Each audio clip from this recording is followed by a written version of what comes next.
আজকের ক্লাসে আমরা আমাদের বিজ্ঞানের একাদশ অধ্যায় অর্থাৎ প্রাথমিক জীবনী তড়িৎ উত্তর অধ্যায়ের বেসিক কনসেপ্টের তড়িৎ বিশ্লেষণ নিয়ে আলোচনা করব। আমাদের তড়িৎ বিশ্লেষণ বলতে আমরা আসলে কি বুঝি, কোনো একটা দ্রবণের মধ্যে আমরা যদি আমাদের বিদ্যুৎ বা তড়িৎকে প্রবাহিত করে এর যে অণুগুলো রয়েছে তাদেরকে ধনাত্মক এবং ঋণাত্মক অংশে বিভক্ত করতে পারি, তাহলে সেই পদ্ধতিটাকে বলা হয় তড়িৎ বিশ্লেষণ। আমরা যদি একটা উদাহরণের মাধ্যমে সেটা একটু বোঝার চেষ্টা করি তাহলে তোমরা খুব ভালোভাবে জিনিসটা ক্লিয়ার হতে পারবে।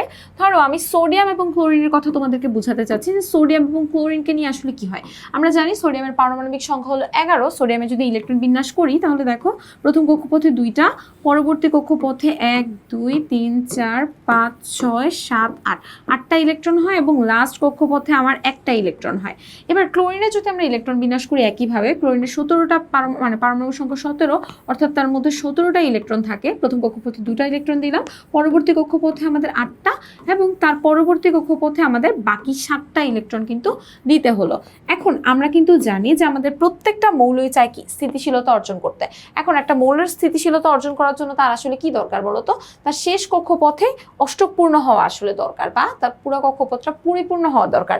এখন আমাদের এখানে সোডিয়ামের কথা যদি আমরা চিন্তা করি, দেখো তো সোডিয়ামের যোজনী আসলে কত আসে, সোডিয়ামের যোজনী কত বলো, লাস্ট কক্ষপথে তার তৃতীয় কক্ষপথে আছে, সে তার তৃতীয় কক্ষপথে অষ্টকপূর্ণ হওয়ার জন্য 7টা ইলেকট্রন দরকার। একটা আছে 8টা দরকার টোটাল, সো এখনো স্টিল তার 7টা দরকার। 7টা ইলেকট্রন কি কেউ তাকে দিতে পারবে না, বিকজ যোজনী 4-এর বেশি হয় না। তাহলে সোডিয়ামের যোজনী কত, 1, কারণ সে তার একটা ইলেকট্রন কাউকে দিয়ে দিলে তার এই কক্ষপথটা ফাঁকা হয়ে যাবে, তার লাস্ট কক্ষপথ হয়ে যাবে এটা, যার মধ্যে অলরেডি 8টা ইলেকট্রন কিন্তু বিদ্যমান আছে। সো তার যোজনী হচ্ছে 1। একইভাবে আমরা যদি ক্লোরিনের যোজনীটা চিন্তা করি, ক্লোরিনের দেখো তৃতীয় কক্ষপথে অষ্টকপূর্ণ হইতে হইলে জাস্ট একটা ইলেকট্রন দরকার হয়, তার কাছে 7টা ইলেকট্রন লাস্ট কক্ষপথে কিন্তু অলরেডি বিদ্যমান আছে। তাহলে সে কারো থেকে যদি একটা ইলেকট্রন নিতে পারে তাহলেই কিন্তু সে ফুলফিল হয়ে যাবে, তার মানে তারও যোজনী হচ্ছে 1। এখন এই যে সোডিয়াম যদি তার এই একটা ইলেকট্রনটা এই ক্লোরিনকে দিয়ে দেয় তাহলেই কিন্তু আলটিমেটলি আমাদের প্রবলেমগুলো সলভ হয়ে যাচ্ছে। কিভাবে, সোডিয়াম যখন এই ইলেকট্রনটা তাকে দিয়ে দিবে তখন আসলে আমাদের সিনারিওটা কি দাঁড়াবে সেটা যদি আমরা একটু দেখি, তাহলে আমাদের সোডিয়ামের 1 2 3 4 5 6 7 8 9 10 লাস্ট কক্ষপথে একটা ইলেকট্রন সে যেহেতু দিয়ে দিচ্ছে তাই এটা আমরা লিখলাম না। এবার ক্লোরিনের যদি খেয়াল করি যে ক্লোরিনের সিনারিওটা কি হবে, 1 2 3 4 5 6 7 8 9 10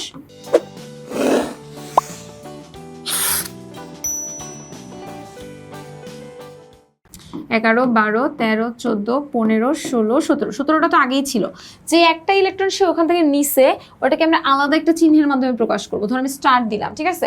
এখন সোডিয়াম কি করলো, একটা ইলেকট্রন তাকে দিয়ে দিছে, দিয়ে দেওয়ার কারণে সে যেহেতু একটা দিয়ে দিছে দান করলে হয়ে যাবে প্লাস, তাই আমরা সোডিয়ামকে লিখলাম প্লাস, অর্থাৎ এনে প্লাস। আর ক্লোরিন যেহেতু একটা ইলেকট্রন গ্রহণ করলো তাই সে ঋণাত্মক আধানে পরিণত হলো, অর্থাৎ ক্লোরিনকে আমরা লিখতে পারি মাইনাস। অর্থাৎ এক্ষেত্রে আমার এই যে সোডিয়াম প্লাস এবং এই যে ক্লোরিন মাইনাস, তারা দুইজন আসলে বিক্রিয়া করে এই NaClটাকে গঠন করলো।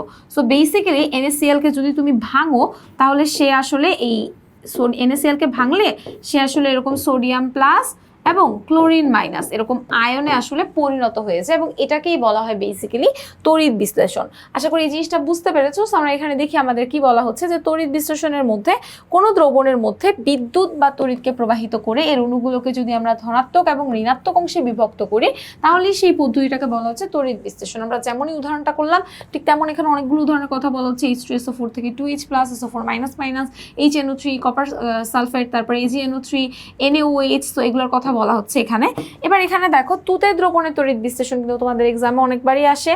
সো এই যে কপার সালফেটকে ভাঙলে, ঠিক আছে, এই যে কপার সালফেটকে যদি তুমি ভাঙো তাহলে তোমার আসলে এই যে কপার প্লাস প্লাস আর হলো SO4 মাইনাস মাইনাস হয়। সো এই জিনিসটা হলো তোমার এখানে বলতেছে কপার প্লাস প্লাস না লিখে তুমি কপার 2+ লিখতে পারতে, SO4 মাইনাস মাইনাস না লিখে SO4 2 মাইনাসও লিখতে পারতে। 2+ বলতে অ্যাকচুয়ালি কি বোঝায়, কপার থেকে 2টা ইলেকট্রন মানে 2+, মানে 2 সে হচ্ছে 2টা ইলেকট্রন SO4 কে দিয়ে দেয়, আর সে যেহেতু 2টা ইলেকট্রন গ্রহণ করে তাই সে মাইনাস হয়ে গেছে, বুঝতে পারছো। সেইভাবে করে তারা হলো গিয়ে তড়িৎ বিশ্লেষণটা করে থাকে।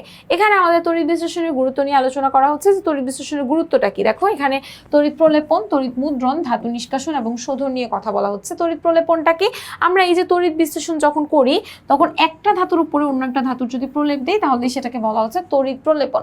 ধরো তুমি হলো গিয়ে একটা রূপার জিনিসের উপরে সোনার একটা ধাতু দিয়ে প্রলেপ দিয়ে দিলা, ঠিক আছে, যে বলি না সোনার উপর পানি দিয়ে জল করছি এরকম, সো এটাকে তড়িৎ প্রলেপন বলা হচ্ছে। একটা ধাতুর উপরে অন্য একটা ধাতুর প্রলেপ দেওয়াকে তড়িৎ প্রলেপন বলা হয়। এবার আসি তড়িৎ মুদ্রণ। সো তড়িৎ মুদ্রণটা তড়িৎ প্রলেপনই একটা বিশেষ পদ্ধতি ব্যবহার করা হয় এবং এটা ব্যবহার করে আমাদের হরফ, ব্লক, মডেল এগুলো তৈরি করে, যেটাকে তড়িৎ মুদ্রণ বলে। ওই যে আমরা জিনিস দিয়ে ছাপা দিই না, ওইটাই হচ্ছে তড়িৎ মুদ্রণ।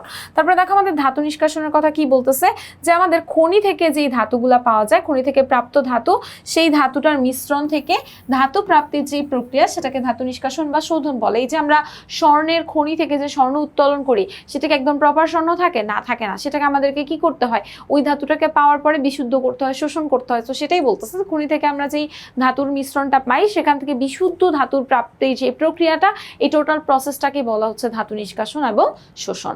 আশা করি আজকের ক্লাসে সকলে খুব ভালো করে বুঝতে পেরেছো। পরবর্তী আবার একটি পর্বে সকলের সঙ্গে দেখা হয়ে যাবে। সবাইকে আল্লাহ হাফেজ।